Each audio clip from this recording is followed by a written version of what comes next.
Moms, let's talk about money. More specifically, let's talk about generational wealth. Have you ever looked at the world's wealthiest families and thought, they must have a secret formula? The truth is, they do. It's not a secret, it's a system. Most people, even those with high incomes, get stuck in the time for money trap. You work an hour, you get paid for an hour. If you or your spouse stops working, the paycheck stops. This reliance creates constant anxiety, burnout, and a feeling of being completely tethered to your job. That emotional toll is exhausting. The wealthy don't just work for money, they make money work for them. Today, I'm giving you the foundational strategies, the same ones used by the ultra wealthy, to build a financial fortress that grows on its own. We're going to cover the 4 pillars of ultra wealth and translate the jargon into simple, family-friendly steps you can start applying now. The first step in joining the financially secure is to shift your mindset from a worker to an owner. You can't build a financial empire if you don't know the tools. I want you to start tracking your assets. For the next 30 days, make a list of everything you own that could potentially make you money. Savings accounts, retirement funds, side hustles, and investments. Then calculate your return on time. How much did your assets earn this month without you lifting a finger? This process gives you clarity, showing you where your money is sitting idle versus where it's working for your family. This is your foundation. Once you have that clarity, you can start building the first 2 pillars, the engines that generate true wealth. Pillar 1, leverage, using other people's money. Leverage is the secret of the ultra wealthy. It's using other people's money to multiply the efforts. Most people use bad debt, like credit cards, to buy things that go down in value or depreciate. The wealthy use good debt, like a mortgage for rental properties, to buy assets that go up in value and generate income. Here's the math. If you buy a house for $200,000 with a $40,000 down payment, you control the asset worth 5 times your investment. The bank provides the other, $160,000. That's other people's money. All the profits from the full $200,000 asset belongs to you.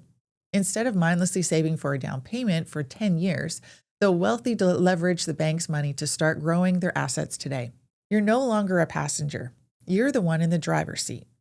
Pillar 2, compound appreciation, the snowball effect. This is mathematically the most powerful force in finance. It's what happens when your assets grow and then the growth itself starts growing. The wealthiest families focus on buying assets, especially real estate, and then holding them for decades. They let time and compounding do the heavy lifting for the family. They don't just take the profits, they reinvest those earnings back into the asset. If an investment grows 10% this year, next year it earns 10% on the new larger amount.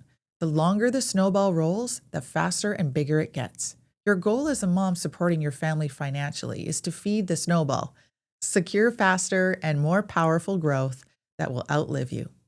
Once you're building growth, you must secure it with the final 2 strategic pillars. Pillar 3, diversification, the family cushion. Diversification is the ultimate risk management tool. It's the family cushion that insulates you from sudden economic shocks. The wealthy don't just own stocks. They own real estate, private businesses, and alternative investments.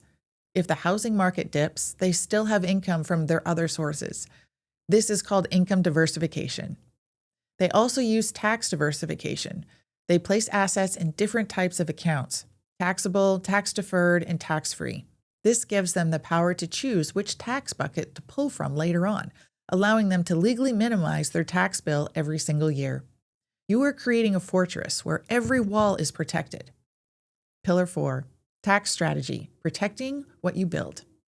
The ultra-wealthy view taxes not as an unavoidable cost, but as an expense that can be legally minimized.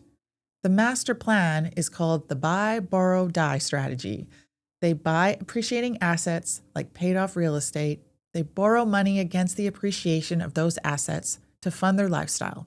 Borrowed money is not taxed as income. When they die, the capital gains are erased and their heirs inherit the assets tax-free. This is how wealth legally avoids paying capital gains tax entirely and compounds for generations. You can start thinking this way now by utilizing legal tools like trusts and setting up tax-advantaged retirement accounts to protect your assets from taxes and mismanagement. The real secret of the 0.001% is this: they think in generations, not just paychecks. They build systems designed to run and grow without their constant labor. They prioritize ownership, asset protection, and tax efficiency above all else. You don't need $1 billion to start. You just need to adopt this mindset and apply these principles today. Here's your challenge. Which of the 4 pillars, leverage, compounding, diversification, or tax strategy, will you focus on mastering this week? Comment below and let me know your first move. We're building financial freedom together.